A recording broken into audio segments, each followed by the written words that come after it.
Ay, storya ta.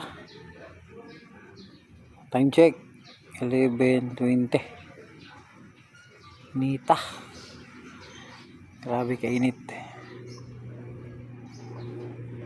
Uli sa ta kay perti kainit di masabot. Balik sa tapon. Bitaw. Alam ko isulti ba? Naluoy jud ko sa Supreme Court. Supreme Court ba kay murag wala na kwenta no? Luoy ko nila. Kasi sila ang pinaka-weak.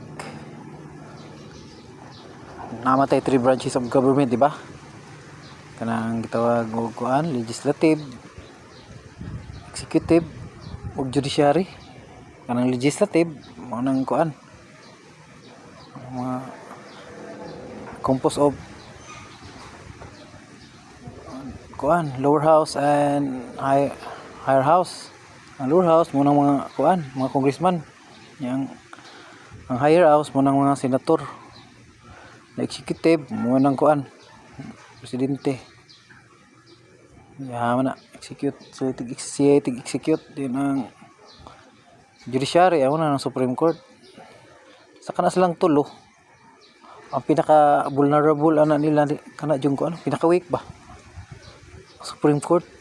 Luoy kinang Supreme Court jud sa ano mo. Kay dali ra mo sila impeach god. Kana sila impeachable mo sada sila god nya. Dali ra kay impeach.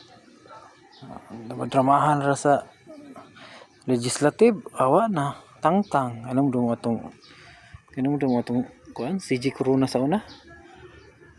Sa panahon ni Pinay nga na impeach man to.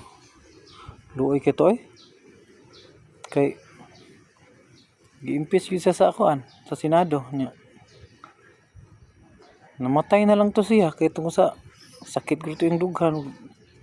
Di niya kaya ba nga nabuli ang yang mga kuan na to, yung mga kaliwat kanya. Ang resulta bi ato kay desisyon na to sa Supreme Court kay kuan mo gid to, gisaka pa man to kay ilang tong giapila, gisaka to sila sa korte jud.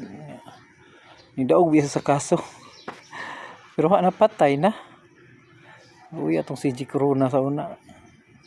Kita man sa Supreme Court nga ang diferensya ra day sa iyang salin 1,000 ra. Nya na impeach siya sa 1,000 nga wala na sipiat ug suwat. Mora. Ina sa kasalbahis ba? Musad ilang gigamit kang sara karon kanang salin. Ang salin mo nang statement